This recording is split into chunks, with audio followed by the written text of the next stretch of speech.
예, 반갑습니다. 반가울 일은 아니죠. 어찌어찌해서 다시 또 그 택시기사하고 시비가 붙은 게 4월 17일? 그게 이제 최종적으로 조서를 꾸미는 과정에서 제가 갑자기 그 국민은행에 일이 생겨서 조서를 꾸미다가 중단하고 이제 일을 보고 다시 돌아가지를 못했는데,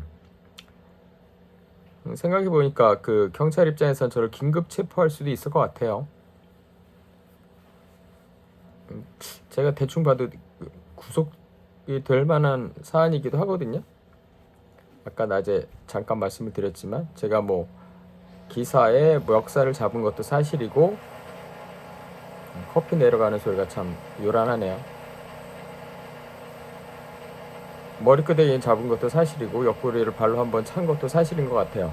블랙박스 영상에다 남아있으니까 그 정도면 폭행죄가 성립이 될 것 같고, 그럼 뭐 하시라도 경찰에서 뭐 저를 긴급 체포할 수도 있을 것 같아서 좀 이렇게 저렇게 갖춰지면 좀 잘 하려고 했던 내용을 그냥 사진 찍어서 인스타그램하고 페이스북에 그냥 제가 썼던 글을 올려놓고 그거를 그냥 읽는 방식으로 그냥 하겠습니다. 상황이 너무 급해요. 이걸 급하게 해야겠다고 생각한 이유는 이번 주 말고 저번 주에 강남경찰서에 갔다가 똑같은 일을 당해서요. 2018년에 제가 그 성동구치소에서 당했던 인권유린의 그 모습을 강남경찰서에도 패닝룸이 있더라고요. 그 사람들은 그 독방이라 그러는데 영어로는 패닝룸이라고 하는 게 맞고요. 굉장히 흥분한 그 범죄자들을 조금은 흥분을 가라앉히기 위해서 자해 행위를 못하고 스스로 그 뭐 벽에다 갖다 대가리 받고 그럼 대가리 깨지니까, 근데 그런 걸 다 쿠션으로 다 이렇게 벽을 다 만들어 놓은 그런 곳인데, 그걸 이제 우리나라 경찰들은 악용합니다. 어떤 식으로 악용하는지 2018년에 제가 성동구치소에서 당했던 내용과 2주 전에 강남경찰서에서 당했던 내용이 거의 같기 때문에 2018년 얘기를 먼저 하고 그 다음에 2주 전에 강남경찰서에서 제가 당했던 얘기를 해드리겠습니다. 일단 먼저 첫 번째 거를 보면 그 인스타그램하고 페이스북에 이 글이 올라가 있습니다. 그거 그냥 같이 보시면 돼요. 호크럭스 1/3 총 3가지의 호크럭스를 제가 써놨는데, 호크럭스라는 거는 해리포터에 나오는 개념입니다. 해리포터에 나오는 마법사들이 영생을 위해서 자기가 죽어도 자기의 분신들을 호크럭스의 형태로 남겨놔서 자기가 그 분신의 힘으로 다시 또 생명을 얻게 되는 뭐 그런 얘기가 사실은 해리포터 1권부터 7권까지거든요. 볼드모트가 만들어 놓은 호크럭스들을 하나씩 깨는, 해리포터가 하나씩 깨는 얘기예요. 그거 잘 보시면, 거기 보시면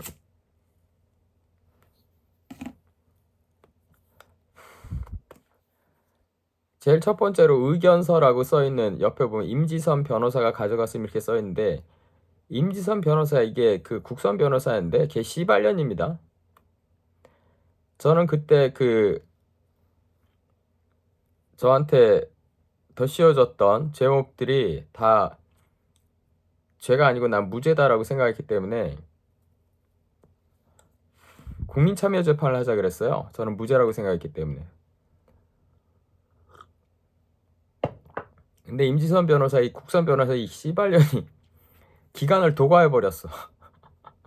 그거를 신청을 할 수 있는 시간을 도과해버렸어요. 의도적이었을 거예요 아마. 국민참여 심판하면 너무 여러 번 가야 되니까. 몇 푼 못 받는데 이런 쓰레기 같은 년들 많습니다. 변호사들. 아휴, 그 얘기하려면 끝도 없고 봅시다. 첫 번째로는 이거를 그 전체 한글로 쓴 걸 영어로 번역을 해보려고 그랬어요. 왜냐하면 한글로 표현이 잘 안 되는 부분들이 있어서 전 한글로 글을 써본 적이 거의 없어요. 영어로만 써봐서 한글로 표현을 해본 적이 없었기 때문에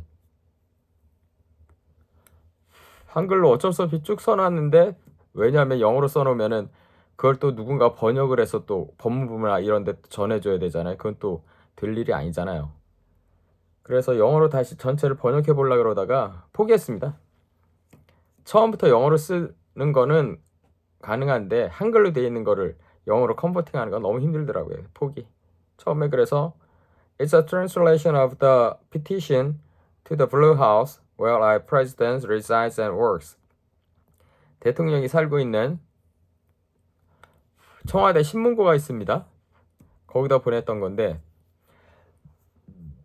I've tried to make it literal, but the target was moving, so I got along with it sometimes.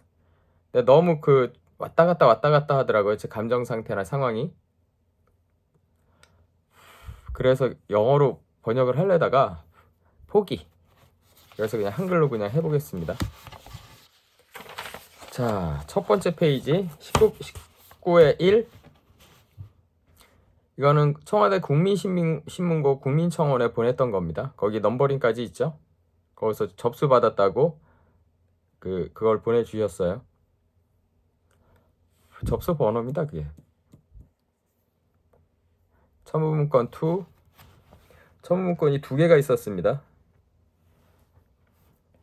아래의 글은 청와대 국민청원, 국가인권위원회 인권상담센터, 법무부, 인권국, 인권조사과에 보낸 글과 거의 같습니다. 왜냐면 그 복사기가 없으니까 제가 손으로 하나씩 다 이게 필사로 베껴 썼어요.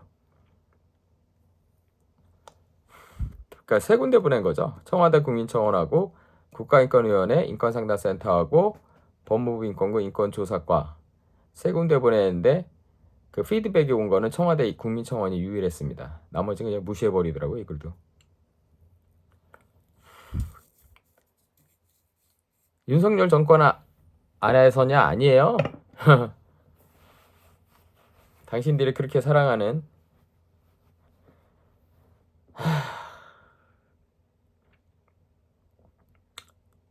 노무현이 친구 분이 대통령일 때 이런 일이 벌어졌습니다.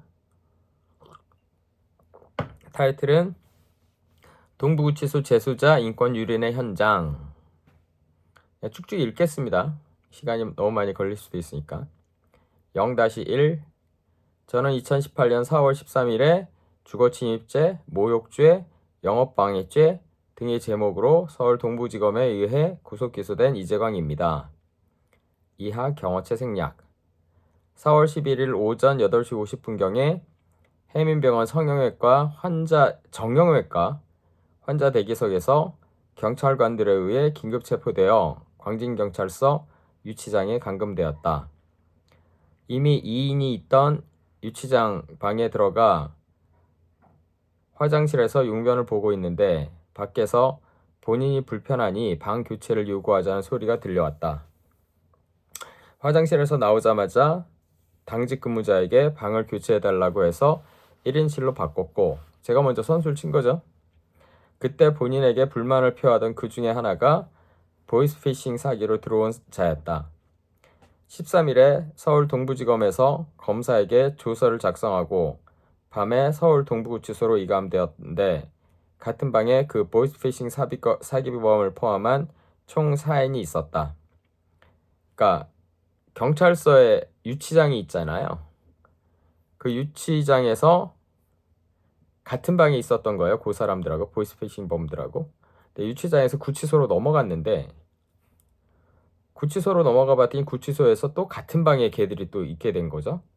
악연이죠. 0-2. 다음 날인 4월 14일 오전 9시경에 유독 추위가 많이 느껴져서 창문을 닫기를 원하는 본인과 답답함을 느껴 열어놓기를 바라는 다른 이들의 의견이 엇갈려서 본인은 담당자를 인터폰으로 호출하여 방 재배정을 요구했으나 담당자가 알 수 없는 소리를 반복해서 인터폰을 벗어나며 혼잣말로 욕을 했다. 곧 담당자가 와서 너 나한테 욕했지? 했고 본인은 안 했어요. 혼잣말 한 거예요. 했다. 바로 그때 그 보이스피싱 사기범이 대뜸 담당자에게 저 사람 욕했어요. 하고 끼어들었다. 어이가 없죠? 이에 담당자는 곧바로 본인을 징벌방 겸 조사방인 TV 없는 1인실로 옮겼고 본인은 TV도 없는 그곳이 조용해서 오히려 좋았다. 그랬어요. 0-3 하지만 아무것도 없는 1인실에서 곧 무료함을 느낀 본인은 소송과 관련된 생각들을 정리해 보려고 담당자에게 펜과 종이를 부탁했다. 담당자는 알았다. 조금만 기다려라. 라는 답변을 했고 약속이 이행되지 않아서 본인이 다시 문의할 때마다 같은 답변을 4시간여 동안 10여 차례 반복적으로 들어야만 했다. 징글징글하죠?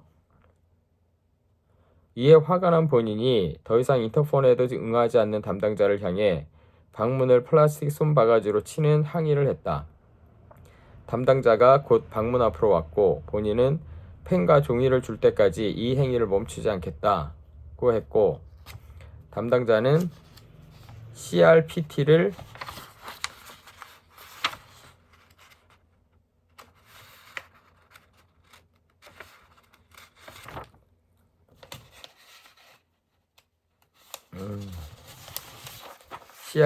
불렀다. CRPT라는 게 까만색 옷을 입고 있는 그 기동타격대 뭐 이런 컨셉이에요. 그 CRPT가 도착했고 그들은 본인의 양팔을 날개 꺾기로 하늘을 향해 한껏 치켜 올려서 본인이 고통 때문에 비명을 지르게 하면서 팀 사무실 혹은 상황실로 불리는 사무실에 맞닿아 있는 진정실로 끌고 갔다. 이 진정실이라는 게 제가 그 강남경찰서에서도 봤다는 패닝룸입니다. 강남경찰서에서는 그걸 독방이라고 부르고 그 동부구치소에서는 진정실이라고 불렀던 것 같아요. 1. 진정실 첫째 날 2018년 4월 14일 오후 1시부터 4월 15일 오후 1시까지 그러니까 24시간 단위로 갱신을 하더라고요. 경찰들은 기본적으로 24시간 단위로 그 갱신을 하는 걸 좋아하는 것 같아. 그 경찰서에 가게 되면 유치장도 그렇게 돼 있거든요. 24시간 단위로 24시간 내에 풀어주든가 아니면 한 번 더 연장해서 24시간을 더 데리고 있든가 뭐 이런 식이거든요. 1-1 CRPT 대원들은 먼저 CCTV 모니터가 벽면 가득히 설치되어 있는 팀 사무실 혹은 상황실로 본인을 데려갔다. 진정실은 그곳과 벽 한 면을 맞대고 있었다. 그러니까 상황실하고 진정실이 붙어 있어요. 그렇게. 들어가자마자 CRPT 대원들은 본인에게 보호장구를 장착하기 시작했다. 손에 수갑을 채우고 나중에 알게 되는데 이때에도 원래는 먼저 손목에 아대라고 부르는 압박 붕대 같은 것을 먼저 하고 채워야 하는 것이고 수갑에는 열쇠 구멍뿐만이 아니라 잠금 구멍이 있는데 이 잠금 구멍을 잠가야 수갑이 움직일수록 점점 더 조이지 않도록 되어 있으나 이들은 아대도 안 하고 잠금 구멍도 잠그지 않은 채로 맨사르에 그냥 채웠고 그 위에 강철 체인을 연결하고 몸통 주위로 한 바퀴 두르고는 꽉 조였다. 그리고는 두 발에도 수갑을 채웠다. 이게 그 생각하시면 돼요. 한니발 그 양들의 침묵 거기에 나오는 한니발을 그렇게 온몸 칭칭 감잖아요. 그거예요. 이 상태에서 화렴점정 계장이라고 CRPT 대원들이 부르는 자가 갑자기 다가오더니 온몸을 결박당한 본인을 뒤로 확 제껴 쓰러뜨렸다. 순간 뒤통수가 콘크리트 바닥에 퍽 하고 부딪혔다. 눈앞이 하얘졌다. 뒤이어 계장이라는 자는 군홧발로 본인의 얼굴을 짓이겼다. 쌍욕을 해대며 이런 새끼는 본때를 한번 보여줘야 돼. 개새끼. 여기가 어딘 줄 알고 까불어? 종이 맡겨놨냐 이 새끼야? 그러고도 분이 덜 풀렸는지 다시 본인의 왼쪽 귀 뒷부분을 축구공 차듯이 오른쪽 군홧발로 6차례 연속으로 강하게 가격. 본인은 거의 정신을 잃었다. CRPT 대원들은 거의 실신 상태인 본인을 질질 끌어다 진정실에 내동댕이 쳐놓고 문을 걸고 나갔다.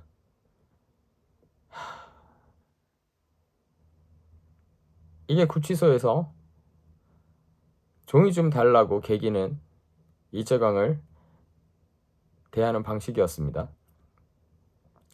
1-2 한참 만에 눈을 뜨자 눈앞에 펼쳐진 초현실주의 회화작품과 같은 진정실 방 풍경. 직사각형 방에 긴 쪽 방바닥 끝부분에 눈알 2개가 붙어있다. 방바닥에 움푹 들어간 컨케이브한 구멍 비스무리한 게 이렇게 있어요. 흰 눈알, 검은 눈알. 흰 눈알에서는 분수처럼 물이 나올 수 있고 검은 눈알에는 똥오줌을 싸라는 것이다. 모두 물이 나오는 것은 외부에서 조종하게 돼 있었다. 그러니까 피를 흘렸을 때에 피를 닦아내는 그런 용도로 쓰이는 것 같았어요. 가만 보니 방바닥 전체가 이 두 눈알로 모이도록 살짝씩 기울어져 있었다. 그죠?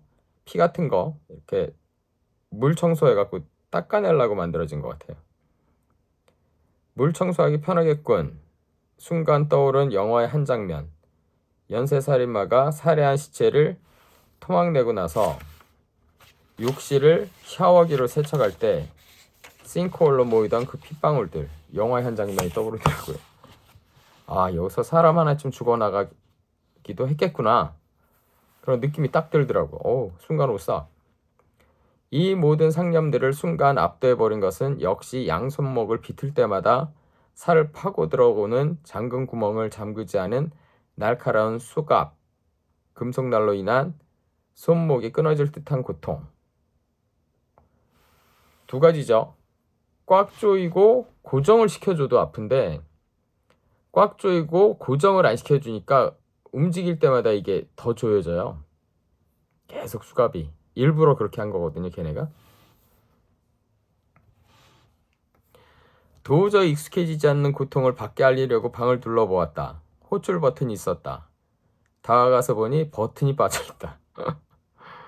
그래도 손가락을 깊숙이 넣어 눌러보았다. 신호가 갔고 저쪽에서 응답했으나 곧 수화기를 어딘가에 걸쳐놓고 말았다. 다 아는 게임이에요, 걔들은. 버튼을 다시 눌렀지만 이제는 신호가 가지 않았다. 다른 방법이 뭔가 해서 보다가 발로 문을 두들겼다. 처음에는 발 앞꿈치로, 곧 양발 엄지발가락이 퉁퉁 부어오르며 너무 아파서 뒤로 돌아 발 뒤꿈치로 두드렸다. 무반응, 계속 반응이 없었어요. 상황실과 접해 있는 유리창문으로 가서 이마를 짓찌었다. 이마는 곧 피가 맺히고 부풀어 올랐지만 반응이 왔다. 드디어 교도관들이 들어와서 아마추어 복싱 선수들이 하는 헤드기어 같은 걸 머리에 씌우고는 곧바로 나갔다. 지치어서 이게 피 날 수 있으니까 그 헤드기어 있잖아요. 복싱할 때 쓰는. 그거 끼고 그냥 나가는 거예요. 왜 그러는지 사정을 들어볼 생각은 아예 처음부터 끝까지 없어요. 이때쯤 첫 번째 폐쇄공포증과 공황장애가 왔다. 사면의 벅들이 본인을 향해 죄어오고 숨이 턱턱 막히면서 심장을 누군가가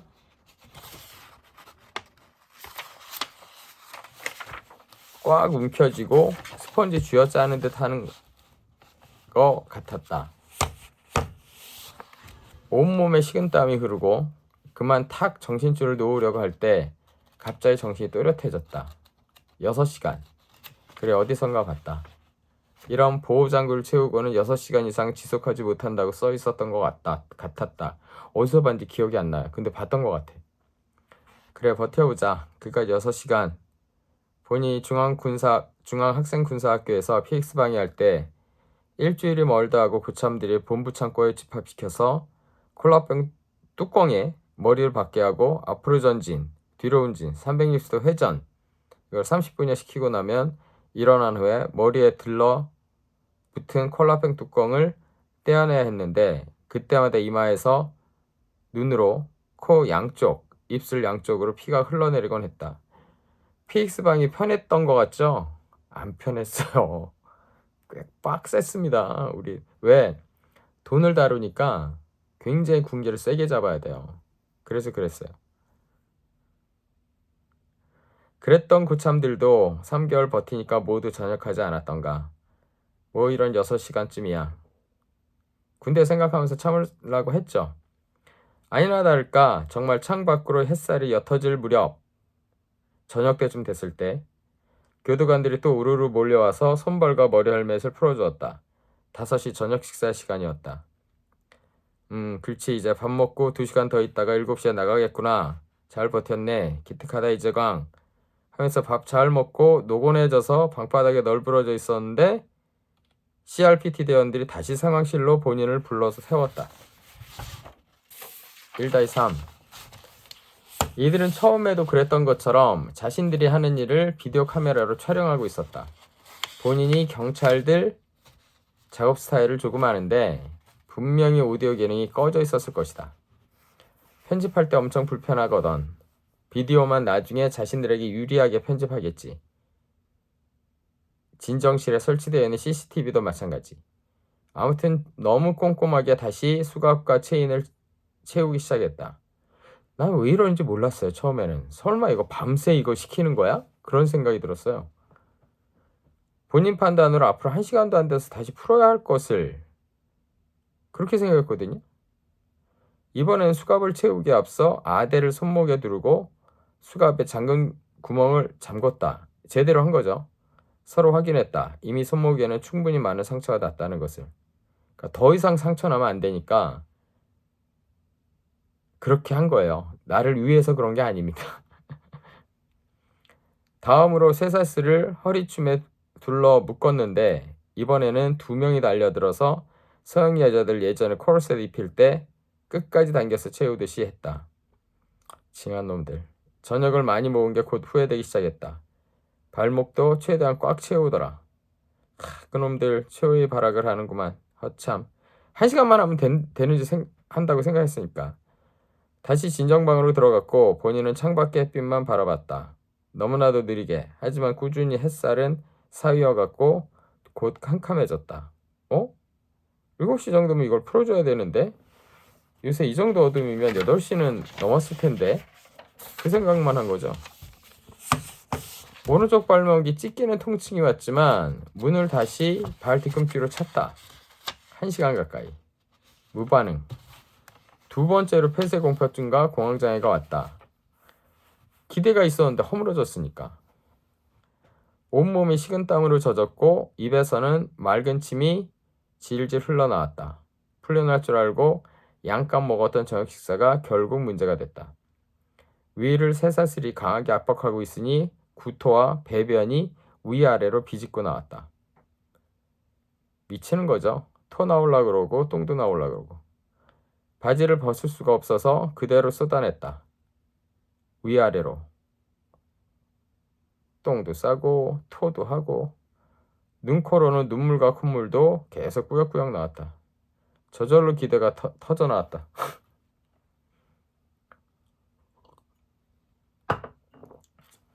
Oh my Lord, please, please, deliver me from this pain.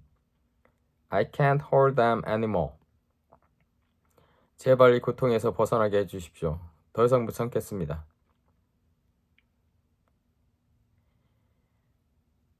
오 주여 제발 차라리 저를 죽여주소서. 더 이상 못 견디겠나이다. 그냥 오토로 나오는 거예요. 너무 힘드니까.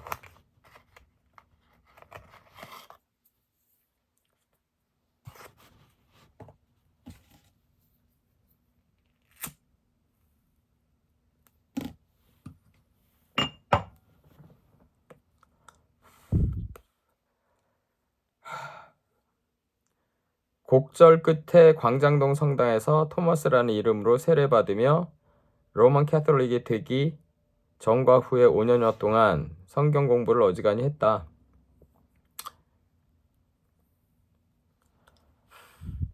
이혼 과정을 거치면서 세례를 받기로 마음을 먹었죠. 마음이 너무 헛헛해져서. 근데 그전에도 성경 공부는 계속 했어요. 왜냐면 제가 고등학교 때 고등부 회장이었거든요. 중2 때부터 교회를 다니긴 했었어요. 근데 뭐 이런저런 상황들이 있어서 그 다음부터 안 다니고 했었지만 성경은 꾸준히 보고 싶었고 그래서 꾸준히 봤습니다.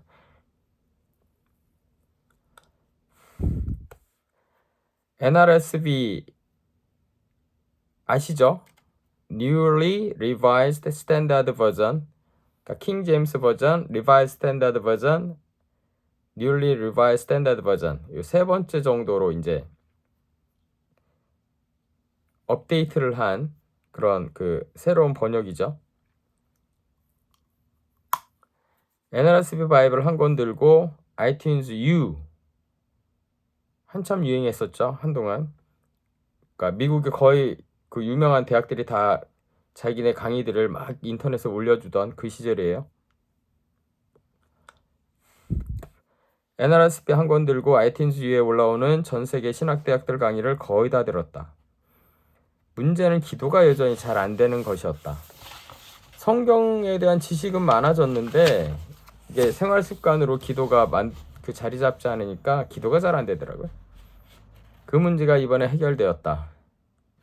긍정적이죠. 다행이다.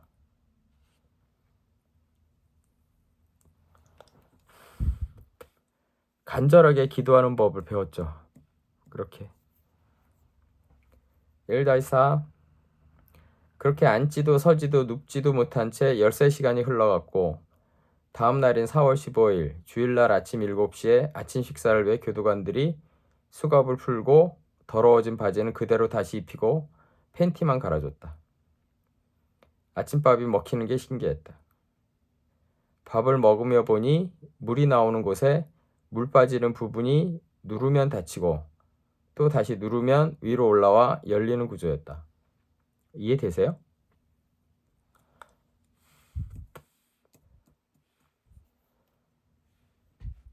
이렇게 꾹 누르면 튀 올라와서 그 사이로 물이 빠져나가고 다시 꾹 누르면 닫히는 그런 구조로 되어 있는 그 물 받는 그런 거 많잖아요.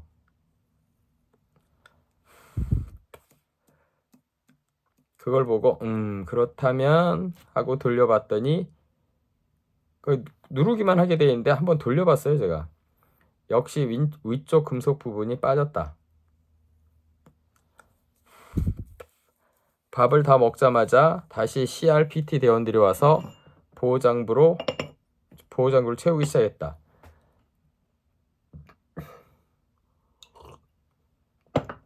바지에 똥 싼 더러운 새끼라고 놀려대면서 안 쌀 재주 있냐? 바지를 벗겨줘야지 거기 안 싸지. 다시 진정방에 들어가서 생각을 가다듬어 봤다. 6시간이면 24시간? 그죠? 설마 그렇겠지?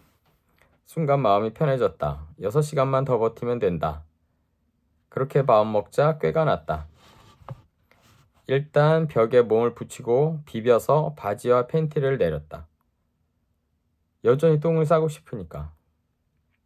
그러곤 아까 챙겨놓은 수전 금속 부분을 상황실과 맞닿은 유리창에 두드리기 시작했다. 쨍쨍쨍쨍쨍.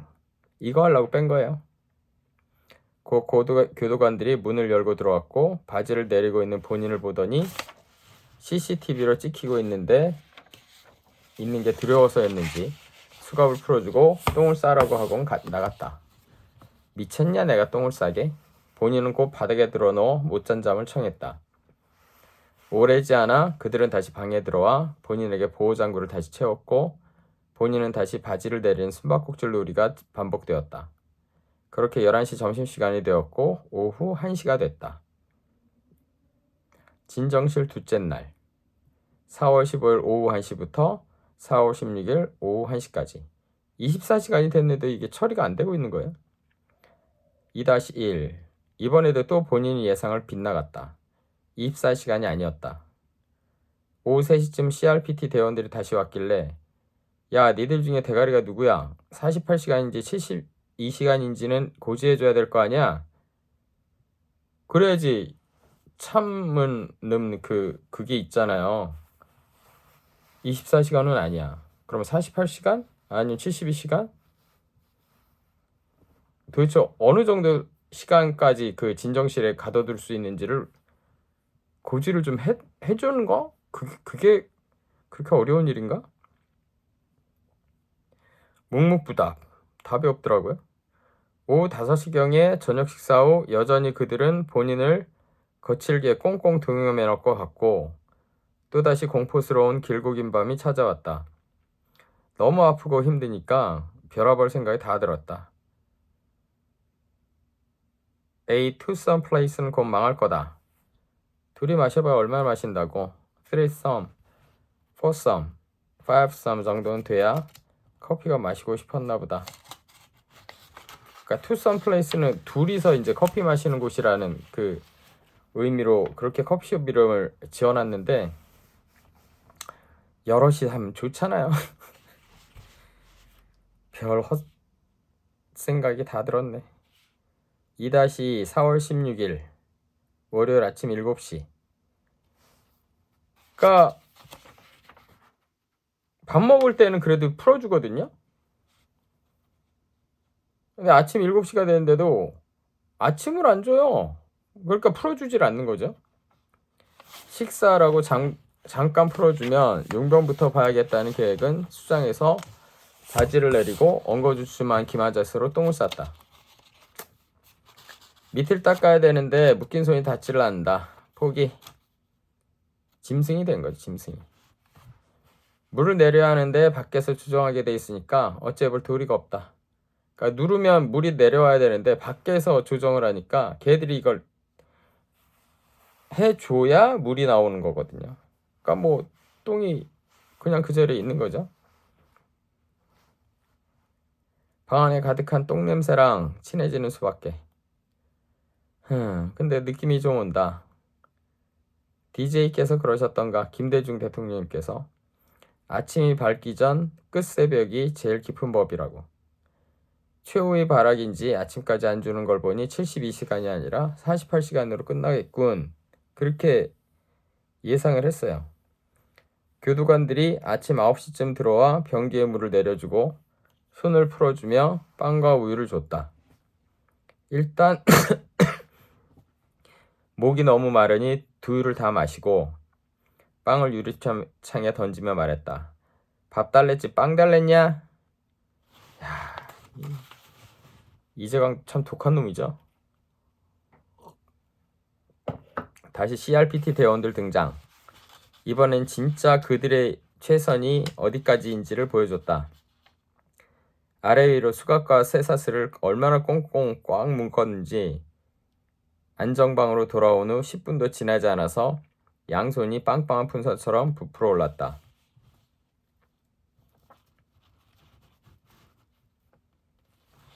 아까 그 수정금속 뚜껑으로 창문을 쳐대니 그들이 블라인드를 올리며 쳐다보길래 한껏 부푼 손을 보이며 손이 터질 것 같다 라고 소리치자 교도관들이 창문 반대편에서 실실 웃으며 말했다. 터지라고 그런 거야. 이게 수갑을 꽉 조이면은요 처음엔 그냥 손목만 아파요. 근데 문제는 뭐냐면 이렇게 꽉 조이면은 피가 안 통하잖아요. 그럼 여기가 점점 부풀어 오릅니다. 피가 나가진 못하는데 동맥으로 계속 피가 들어오긴 하잖아요. 그러니까 이게 점점 피가 그 안에 꽉 차갖고 빠져나가진 못하고 동맥으로 피는 계속 들어오니까 이게 한 2-3배쯤으로 팅팅 불어요. 손이. 그러면 그때 우리 몸이 어떤 반응을 보이냐면 혈관에는 그 신경들도 같이 옆에 붙어 있거든요. 그 신경들이 이상 반응을 보입니다. 과민 반응을 보이기 시작하죠. 그 신경들이 이렇게 팅팅 부으면.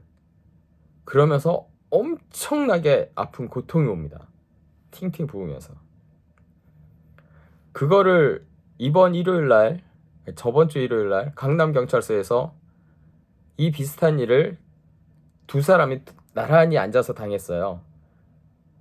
그러니까 책상 다리로 이렇게 완전히 바닥에 앉아서 뒤로 이렇게 묶어서 그 수갑을 채웠는데, 수갑을 걔네가 요령이 좋더라고요.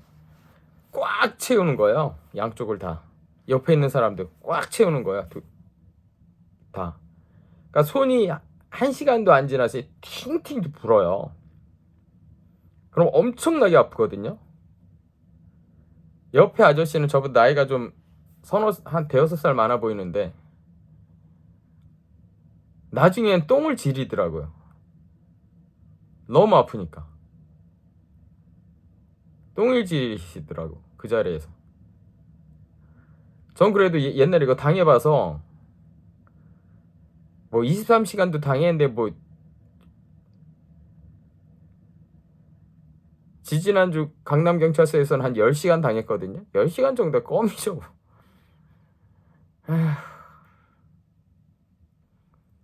그래서 그 아저씨한테 제가 제안을 했던 거예요. 아저씨, 손 이쪽으로 해보세요. 제가 이빨을 깨물어 드릴게요. 그래서 내가 이빨을 깨물면 피가 나올 거 아닙니까? 그럼 이게 팅팅 붓는 이유가 피가 못 나와서 그런 건데, 깨물면 피가 그로 빠져나가면 이 붓기가 빠질 거 아닙니까? 피는 나와도. 그래서 좀 덜 아플 거다 그랬더니 아저씨가 겁내 하더라고. 그래서 그렇게 못 해드렸어요.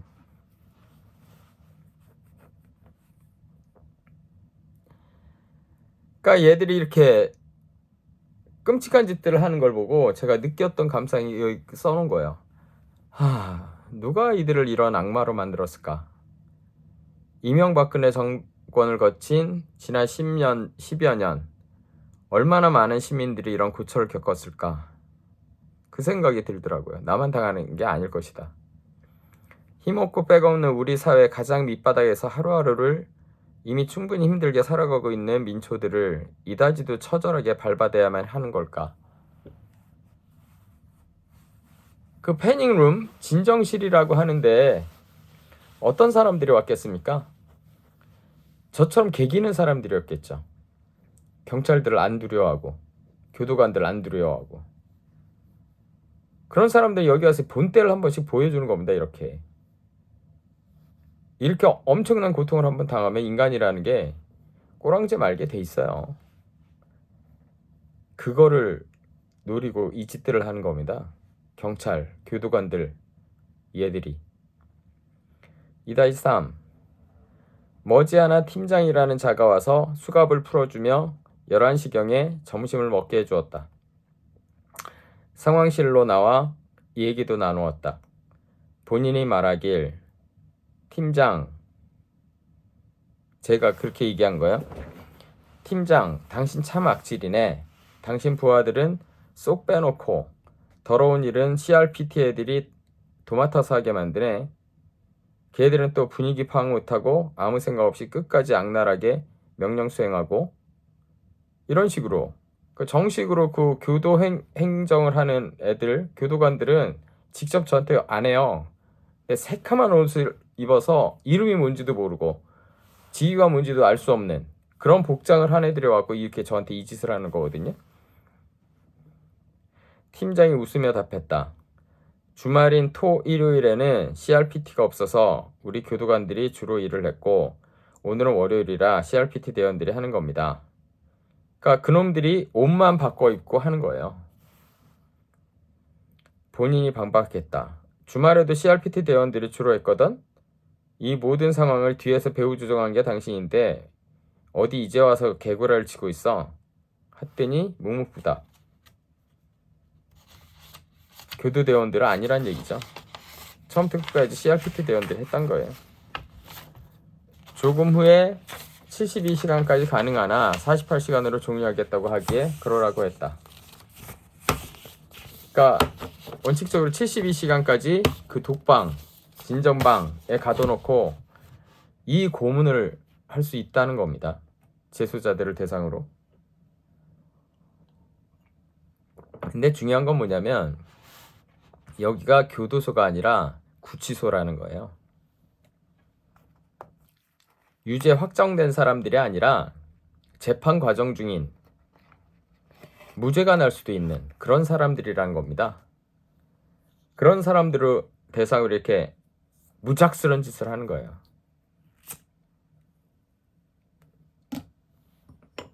황당무계한 일이죠.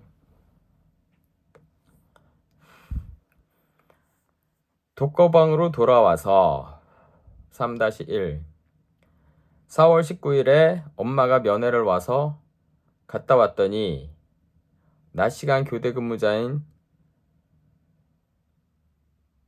본부 주임 박종명 교도관이 본인의 방에서 메모지를 모두 걷어서 갖고 나와 있었다. 면회 갔다 왔더니 메모지들을 다 걷어서 밖에 나와 있는 거예요. 그 메모들은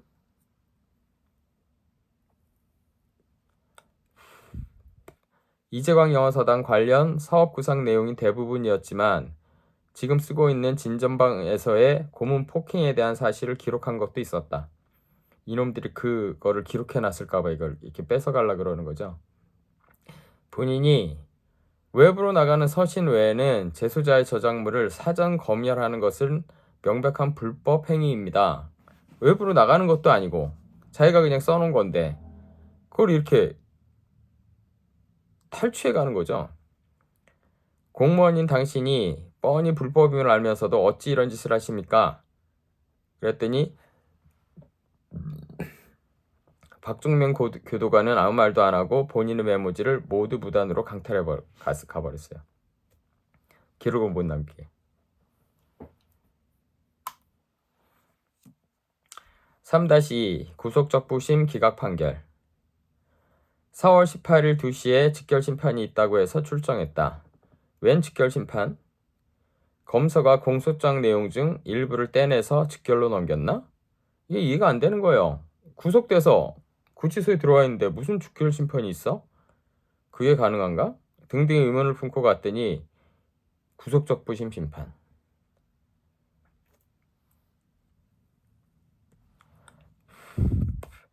재판 시작 10분 전에 영장 실질 실사 때 보았던 그 여자 국선 변호인이 나타났다. 아까 그 얘기했던 영장 실질 심사 때 그녀에게 당신들 1g도 도움이 안 되는 거 아니까 그냥 구속에 짜져 있어 라고 했고, 그녀는 판사가 마지막 의견을 묻자 피의자가 변호를 거부했습니다 라고 말했었다. 그런데 이번에 나타나서 말하길 피의자가 명시적으로 변호인을 거부하지 않을 경우 영장 실질심사 국선 변호인이 구속적부심 변호도 맡게 된다고 하였다. 만에 하나라도 직결심판이 아니라 구속적부심일 경우를 대비하여 작성해간 7잘 정도의 메모지를 건네며 읽어보고 의문점이 있으면 질문하라 고 했더니 그런 식으로 말한다면 더 이상 할 말 없다고 그녀는 말했다.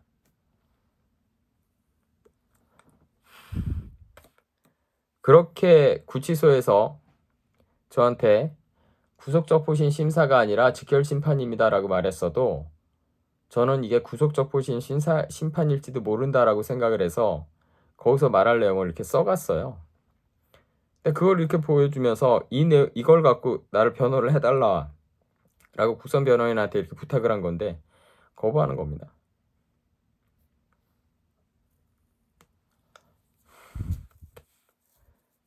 기분 나쁘면 변호인 사퇴하면 될 일을 말로만 사퇴하고 아무 일도 안 하면서 문기적대고 법정 변호인석에 앉아만 있다가 주어지는 수당을 받아가는 건 국민세금 도둑질 아닌가요? 국선 변호인들이 이 지랄들 했습니다.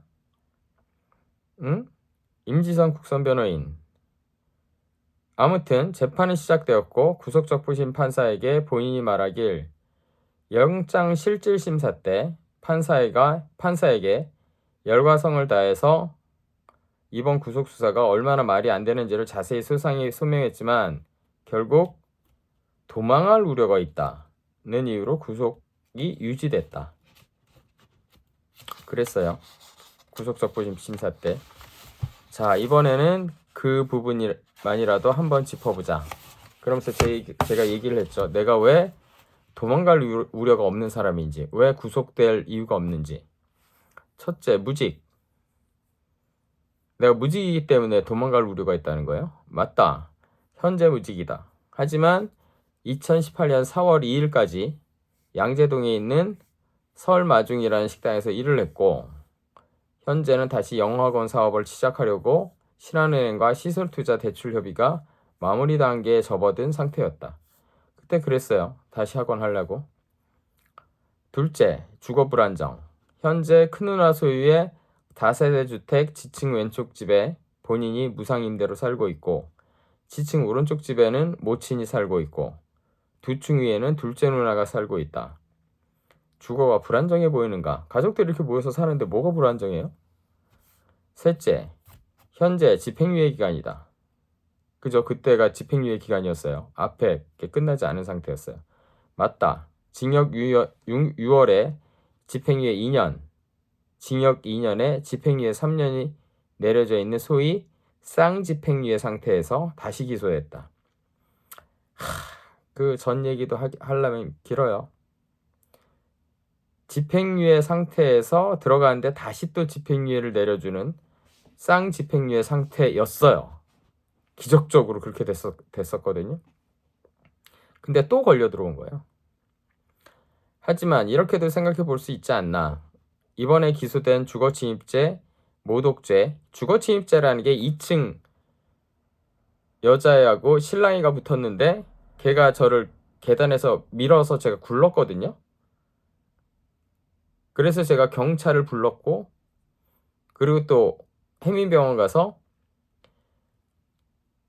진단서를 끊어서 걔를 고소하려고 그랬는데 그 여자애가 저 먼저 쳤어요.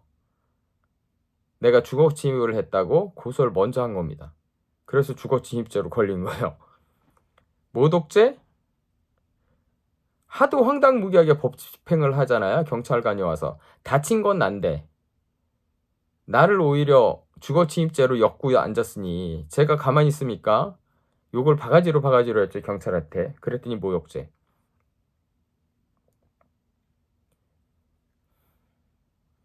영업방해죄. 이거는 그 김형일이라는 제주들 향 갈치조림집. 그래서 걔가 나하고 악연인 거예요. 하여간 아무것도 아닌 것 같고 자기네 가게에서 영업방해했다고 저를 고소를 했어요. 김형일 걔가. 그때 이 세 가지가 합쳐져서 제가 다시 구속이 된 겁니다. 근데 이번에 기소된 주거침입죄, 모독죄, 영업방해죄를 모두 무죄 판결 받지 못하면 기본으로 2년 6개월. 그러니까 쌍집행유예가 징역 6월에 집행유예 2년, 징역 2년에 집행유예 3년 이렇게 돼 있잖아요. 그러니까 징역 6월, 징역 2년. 집행유예가 다 취소가 되고 이걸 다 살아야 되는 거예요. 그러니까 2년 기본 2년 6월에 새로 부과될 그 세 가지에 대해서 새로 부과될 형까지 살면 최소한 3년 이상을 실형으로 살아야 한다는 얘기가 되는 거죠. 근데 이걸 내가 방어를 안 하고 도망을 가서 유죄를 인정해 버린다? 이건 말이 안 되잖아요. 저는 어떻게 하든 이걸 끝까지 풀어야 되는 문제 아닙니까? 근데 이걸 안 하고 나를 만약에 풀어놓으면 내가 도망을 간다? 도망을 제가 어떻게 가겠어요? 왜 가요? 이걸 풀어야지. 왜? 미친놈이 아니고서 누가 그런 선택을 하겠는가? 열심히 이렇게 얘기를 했어요, 판사한테.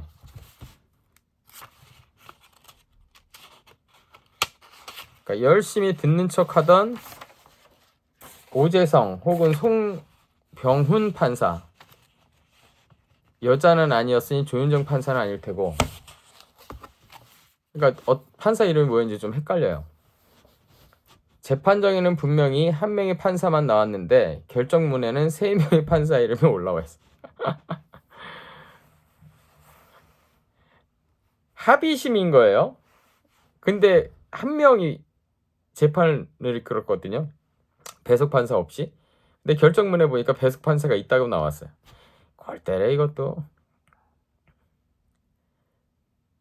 단독이 아니라 합의부였다는 얘기인데 이건 또 뭔 스토리가 있는 건지 모르겠다. 그러니까 일을 걔들이 그렇게 대충 해요. 2년 전 구속적포심 재판에도 재판정에 나온 건 판사 한 명뿐이었는데 서울 동부지원의 전통 그런 건가 보죠 뭐. 어쨌든 그 영장실질심사 판사에 도명할 우려가 있다에 대한 본인의 반론이 신경 쓰였는지 이번 구속적부심 판결 이후에는 이유 없다. 그러니까 나를 풀어줄 이유가 없다. 도망갈 우려가 있다에 대해서 내가 막 반론을 제기했더니 그 얘기를 아예 안 쓰고 아무 이유도 없다라고 그냥 퉁치고 말더라고요. 대단하더라고요, 판사들도. 자, 마지막으로 생각해 볼 점들. CRPT 대원들이 이 명찰을 달지 않는 것은 위헌적 요소가 있다. 팀원 전원이 명찰도 안 달고 모두 새까만 옷과 모자로 통일된 유니폼을 입고 있어서 당하는 재소자들의 입장에서는 누구에게 당했는지 특정을 할 수 없는 법적으로 매우 불리한 입장에 처하게 된다. 이는 이명박근혜 정권의 적폐 중 하나로서 물리적 사용을 최대한 자제해야 할 국가 권력의 행사가 교도소나 구치소 내에서 CRPT라는 마치 지난 군사독재 시절 발악적 난동을 부리던 백골단들의 버금가게 폐륜폐악적 행태로 남아서 재소자들의 근육과 뼈를 그리고 무엇보다도 기본적인 권을 무력으로 꺾고 있다. 최대한 빨리 CRPT를 해체하고 명찰을 착용하지 않은 근무자는 단 한 명도 없게 해야 한다. 단 본인은 본인에게 고문과 폭행을 가한 서울 동부구치소 내의 CRPT 대원들과 교도관들을 15명 이상 특정할 수 있다. 결코 잊을 수 없는 얼굴들과 목소리들이기에 2018년 4월 14일 오후 1시부터 4월 16일 오후 1시까지 48시간 동안 근무했던 모든 CRPT 대원들과 교도관들을 소집시켜달라. 정확하게 특정해주겠다. 그래서 어떻게 됐냐면 그 중에 팀장으로 보이는 저를 그 두드려 팬 놈 있잖아요. 얘가 재판에 넘겨졌습니다. 그래서 법이 처벌을 받아야 되는데 법이 처벌을 안 받았어요. 왜? 이재광이 용서해달라고 했거든요. 어떻게 그런 일이 있을 수 있나요? 있을 수 있습니다. 이거 다시 재판해야 되는데 왜냐면 제가 그때 몸에 큰 문제가 생겨서 강동성심병원 중환자실에 있었어요. 잠깐 구치소를 벗어나서 큰 수술을 받고 강동성심병원 중환자실에 있었는데 이 혐의를 적용받은 이 CRPT 대원들의 단장급 되는 저를 그렇게 두드려 팬 이게 이제 청와대에 올라갔기 때문에 청와대에서 걔 잡아들여라 된 거예요. 다른 대원들 모두는 모르겠고 걔는 특정이 된 것 같으니까 걔를 잡아들여라. 얘 희생양으로 얘가 총대를 맨 거거든요. 근데 얘가 재판 중이었어요 그때. 저를 두드려 팬 것 때문에. 저는 그 병원에서도 그 중환자실에서 목숨이 왔다 갔다 하는 애를 병원에서 수갑 채우는 거 아세요? 베드에다가 손하고 발목에 수갑을 채웁니다. 그 상태로 중환자실에 누워있는데 그 새끼가 그 병원을 들어옵디다. 말이 된다고 생각하세요? 피의자가 혐의를 받고 있는 놈이 피해를 호소한 피해자를 병원에서 꼼짝 못하고 그 수갑 채워짐을 당하고 큰 수술을 해서 꼼짝도 못하는 사람한테 찾아왔습니다. 근데 그게 가능한 얘기예요? 걔를 못 들어오게 해야 되잖아요. 경찰들이, 교도관들이 못 들어오게 해야 되는데 싹 빠집니다. 저를 경호를 했거든요. 걔네가 나 도망 못 가게 경호하던 인력들이 싹 빠지고 걔하고 나하고 단독으로 남게 해요. 그 상태에서 이런저런 사탕발림을 하면서 합의서 써달라는 거예요. 처벌을 원치 않는다는. 이재광이 아무리 독종이어도 그 아무런 저항도 할 수 없는 그 상태에서 그거를 서명을 안 할 방법이 없었어요. 안 하면 제가 어떻게 듣겠습니까, 거기서.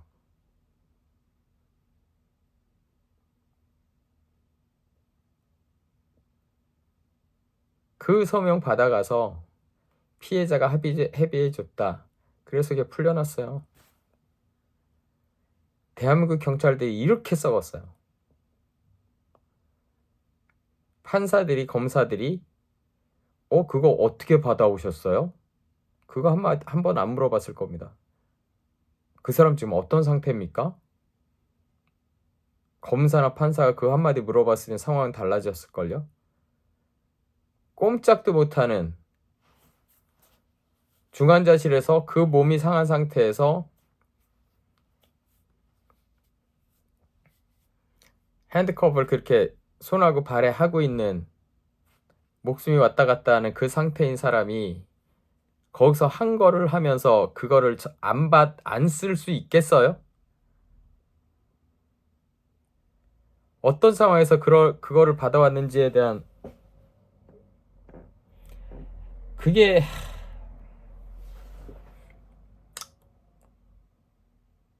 그렇게 다시 한번 당한 거죠.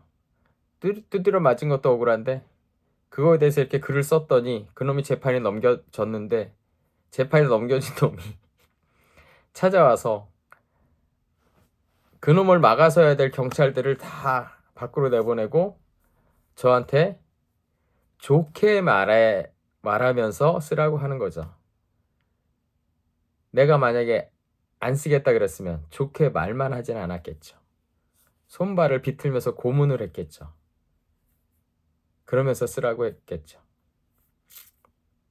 어찌됐든 저는 쓸 수밖에 없었을 거라는 생각을 해서 써줬습니다. 그런 상황에서 써준 게 그게 과연 진정한 합의입니까? 강요에 의한 합의지. 원인 무효입니다, 그거. 그 집한 다시 해야 됩니다. 하여간 그렇고요. 그 다음에 4-2 영장실질심사 그리고 구속적부심 담당 판사들의 자질과 판결 행태에 심각한 문제가 있다라고 생각을 합니다. 판사라는 직업군과 의사라는 직업군은 여러모로 공통점이 있다.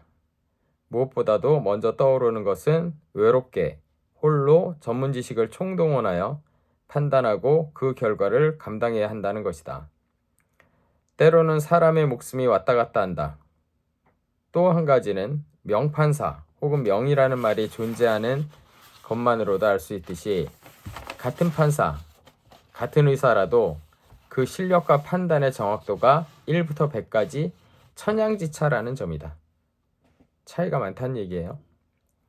부단히 공부하고 실력을 연마해야 하는 것은 기본이고 소위 짬밥이라고 말하는 경력도 일정 수준 이상 쌓여야 균형 잡히고 정확한 판단을 할 수 있다고 생각한다. 본인이 지금까지 겪어본 영장실질심사 그리고 구속적부심 판단 담당 판사들은 실력도 일천하고 어린애들이잖아요. 경력도 짧은 데다가 판결 행태가 매우 쥐새끼들처럼 기회주의적이고 주인의식이 없으며 책임의식은 찾아볼 수가 없다. 한마디로 영혼 없는 판결. 판사가 아니라 동사무소 구급 직원들이나 보여줄 만한 관료주의적 행태를 보여주고 있다. 진짜 그래요. 그 젊은 판사들이. 본인이 이번 사건에 대해 판사 자신들도 구속수사의 부당함에 충분히 공감하면서도 판결은 딴판으로 나온다. 열심히 쓰고 열심히 말을 했는데도 들어주는 척하다가 결론은 딴 데로 가요. 왜일까? 본인은 슬프게도 젊은 판사들의 보신주의와 무사한 일주의에서 그 원인을 찾게 된다. 이것은 개인들의 문제이기도 하지만 조직 구성상의 문제이기도 하다. 하여 이런 두 가지 제안을 한다. 첫째, 영장실질심사, 구속적부심 담당 판사를 20년 이상의 제조, 제야, 현직 판사나 아니면 지금 변호사하고 있는 사람들, 그런 사람들 중에 20년 이상의 경력을 가진 변호사 자격 소지자로 임명을 하는 게 좋겠다라고 생각을 해요. 또한 이들의 소신껏 판결할 수 있도록 기각률 따위를 따지는 것이 아닌 실질적 사법 정의를 세울 수 있는 근무 평정 시스템을 구축해야 한다. 기각률이 너무 높으면 구속영장을 인정을 해줘버린 판사가 뻘쭘해지는 거잖아요. 앞에 판사는 구속영장 오케이 근데 바로 뒤에 판사가 구속영장 문제 있는데요? 그럼 이게 서로 충돌하는 거잖아요. 그죠? 그래서 구속적분심 심사가 통과가 안 되는 거예요. 서로 충돌을 하는, 판사들끼리 충돌하는 격이니까. 그러니까 이걸 바꿔야 되는 게 시스템을. 둘째, 최소한 구속적부심 판사들만이라도 실질적인 합의부 판결이 될 수 있도록 1명 이상의 20년 이상의 제조 제야 경력이 변호사 자격 소지자가 재판부에 포함되어야 한다. 법으로는 합의를 하라고 돼 있어요. 주심 하나 있고 배석 판사들이 있게 돼 있는데 얘들이 그렇게 하네요. 혼자서 하고 이름만 3명이 올라가 있습니다. 지금도 여전히 그럴 거야 아마. 개선됐을래나? PS, 마지막 PS. 한글로 이렇게 긴 글은 처음 써본다. 표현의 어색함이나 입말, 글말의 구분 경계가 모호한 부분이 적지 않게 보인다. 영어로 썼으면 좀 더 나은 글이 될 수 있겠지만 번역을 누군가가 다시 해야 하는 번거로움을 부담시킬 수 있는 상황이 아닌지라 한글로 쓰다 보니 일이 되었다. 양해 바란다. 그럼 이만. 2018년 4월 24일 서울 동부구치소 53동 18방 2265번 이재광 이렇게 돼 있거든요.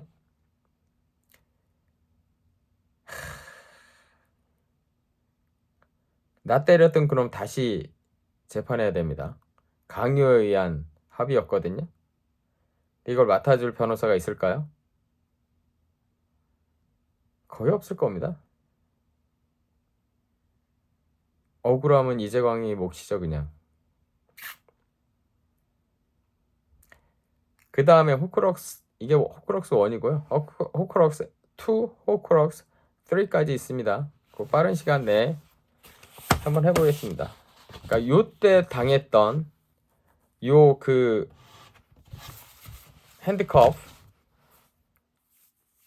이거로 압박을 해갖고 고문을 하는 거, 이때 당했던 거를 2주 전에 강남경찰서에서 또 똑같이 당한 거예요. 10시간 이상을. 동부구치소에만 진정방이 있는 줄 알았는데 강남경찰서에도 그 진정방이 똑같이 있더라고요. 와, 소름. 지금도 유치장에 갇혔는데 말 안 듣고 개기는 사람들이 있으면 거기서 그렇게 엄청나게 꽉 조여서 손이 막 터질 듯이 이렇게 부풀어 오르는 그 고통 때문에 사람들이 더 이상 개기지 못하고 찌그러지게 그렇게 지금도 고문을 자행하고 있을 겁니다. 어디서? 서울 시내 전체, 전국 전체에서 경찰들이 지금도 시민들한테 그 짓을 하고 있을 겁니다. 이거 바로 잡아야 됩니다. 이거 누가 나서겠습니까 이거? 누구라도 나서 주세요. 제가 이렇게 고발을 하잖아요. 제 몸 바쳐서. 옆에 아저씨가 얼마나 힘들면은 똥을 싸겠습니까? 정신줄을 놓는 거죠. 너무 고통스러우니까. 10시간을 그러고 있어봐요. 1시간도 보통 사람 못 참습니다. 미칠라 그러더라고 아주. 그거를 강남경찰서에서 또 당해서 2018년이니까 이게 지금 몇 년이냐 지금 8, 9, 10, 1, 2, 3, 4 7년 만에 그 추억이 고스란히 살아 돌아오는 아주 신기한 경험을 했습니다. 강남경찰서에서. 이 씨발 새끼들 강남경찰서에 어떻게 해야 됩니까? 그냥 해시태그로 fuck you 강남 police station 이렇게 하고 끝내야 될 일이에요, 이게? 정확하게 이건 박살을 내야 됩니다. 그런 짓을 하고 그런 시설을 운영하고 그런 강남경찰서장을 위시한 나머지 모든 경찰서장들이 다 단체로 이거 책임져야 되는 문제입니다. 국민운동을 벌여야 됩니다, 이거. 그러니까 관련돼서 추가적으로 하고 싶은 얘기가 있으면 또 해볼게요. 1시간 넘어갔다. 오케이. 빠이빠이. 또 봅시다.